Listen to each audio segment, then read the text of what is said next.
Olá amigos, muito bem-vindos de volta. Amigos, existem pessoas que, devido à sua inteligência e à sua capacidade de pensar pela sua cabeça, fazem o meu dia ficar, eu vou dizer, ficar mais feliz. Porque nós vivemos num tempo em que pensar pela nossa cabeça é quase um ato revolucionário, como dizia George Orwell, e não interessa se tu és de direita, se és de esquerda, se és do meio, ou não queres saber disso, nem sequer sabes qual é que é a definição de ser de direita ou de esquerda, isso pouco interessa. O importante, ou o que interessa neste caso, é nós termos inteligência suficiente para olhar o que está a acontecer à nossa volta e pensar assim e dizer, espera aí, isto não bate certo, e foi isto que que esta senhora com cara de menina fez. Na altura do Salazar não havia incêndios. Quão polémica pode ser esta frase?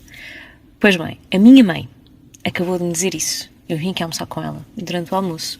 A revolta dela era tanta relativamente ao que está a acontecer na sua aldeia, o que está a acontecer com o seu irmão, com os seus sobrinhos, com as pessoas que ela viu nascer, que a viram crescer, naquele que é já considerado o maior incêndio da história de Portugal.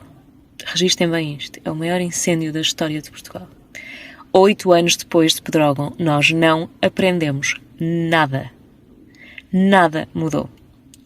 E esta frase da minha mãe é um sentimento de alguém que, não acreditando na ditadura, não concordando com Salazar, chega a um ponto que olha para trás e pensa: porquê é que naquela altura não acontecia isto? E é isto que nós temos genuinamente que pensar.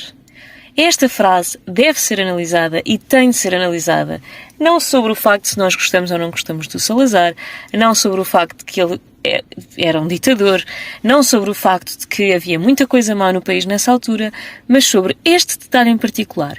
O que é que era Portugal nessa altura para que não existissem incêndios desta dimensão? Não existissem estas calamidades?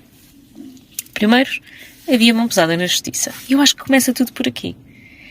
Eu hoje recebi uma mensagem de uma pessoa que foi minha cliente e que me tem uma produção, ou tinha uma produção de abacates no Algarve.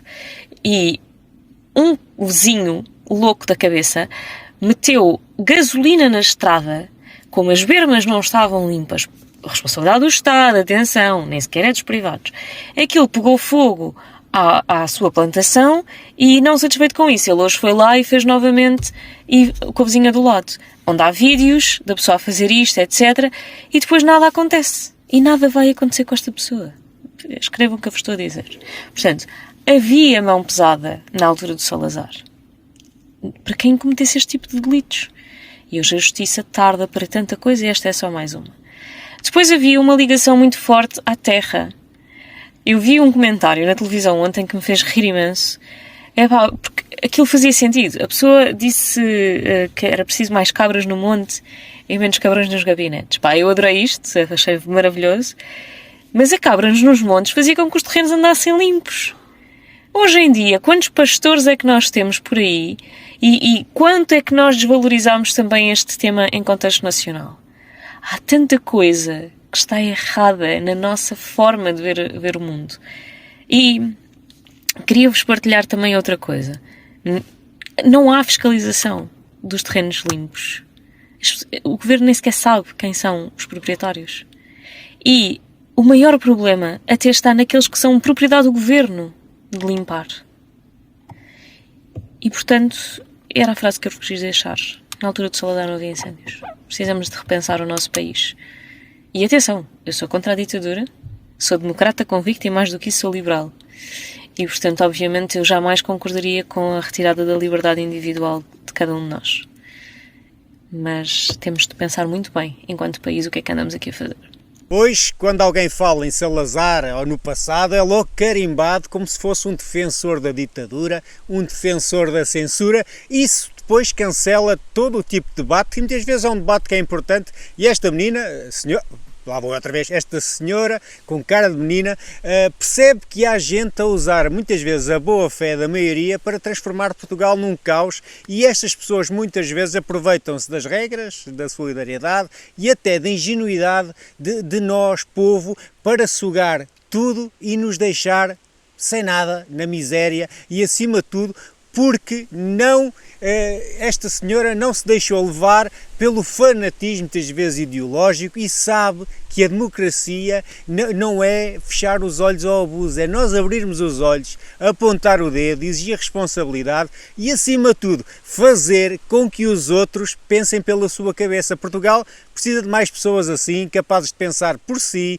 pela sua cabeça. Mas esta pessoa conseguiu fazer algo muito interessante e eu adoro elogiar pessoas assim, porque quem pensa diferente, até podes ter ali algum adversário político, mas quem não pensa, esse sim é cúmplice muitas vezes de um desastre. E eu gostava que vocês vissem esta reportagem de há 8 anos atrás, da TVI, que fala sobre os fogos, e na altura, em 2017, houve uma tragédia em Portugal, e digam-me se isto não revolta passado 8 anos. De lá de cima, eles é que o deitaram para baixo. E se houver um cartel do fogo que ateia os incêndios Os engenhos estavam espalhados ao longo da beira do IC8. e lucra com a tragédia? Ou são incompetentes ou são corruptos. Uma reportagem TVI revela tudo. Então agora os ministros distribuem os cadernos de encargos aos amigos. Durante anos, governos foram responsáveis por negócios ruinosos com empresas privadas. E acrescentar a esses custos, a ineficácia é um crime de lesa pátria. E se o pior dia do ano para uns tiver sido o melhor negócio da vida de outros? Então já acabou, Luís, isto está tudo feito. O cartel do fogo. Amigos, como é que é possível nós deixarmos o nosso país chegar a este estado? Como é que é possível nós, acima de tudo, percebermos que com o tempo nada muda, morram uma pessoa, morram 2 pessoas, e hoje sabemos que faleceu o primeiro bombeiro no combate ao incêndio. Lamentável, sentimentos a toda a família, a todos os colegas, à corporação a que ele faz parte. Os meus sentimentos, os sentimentos aqui do canal, mas nós temos de perceber que parece que, independentemente das vítimas que existem, independentemente dos fogos que existem, nada muda, e nós portugueses continuamos a dormir e continuamos a não exigir responsabilidades.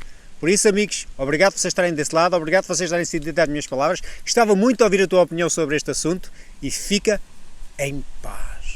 A vida vai muito má, cada vez pior. Olha, antes do 25 de Abril, o meu marido ganhava 4 contos no Arsenal, que não pagam mais, aquilo é muito mau, é o Estado. Basta ser Estado. E de maneira que, já sabe, eu vivi sempre toda a vida muito sacrificada, com filhos pequeninos e tudo. Agora que se podia viver um bocadinho melhor, que aumentaram o ordenado, que eu podia acabar com as minhas cautelas de prego e deixar de encher aí a pança a muita gente que leva a 20%. Sou toda a vida caloteira porque a minha vida não dá para pagar. Hein? Agora que eu podia ter uma vidinha melhor, as coisas aumentam desta maneira, tem que haver uma brigada que ponha a mão nisto. Acho que haviam de dar autorização ao povo, porque disseram que o povo é que podia fazer e acontecer, afinal de contas o povo não pode dizer nada. Está a continuar a mesma carrolha. Olha, então lá ver. Tivemos 48 anos tapados. Depois deram umas largazinhas à gente. Agora estão a fechá-las outra vez. Não sei como é que a gente pode fazer isto.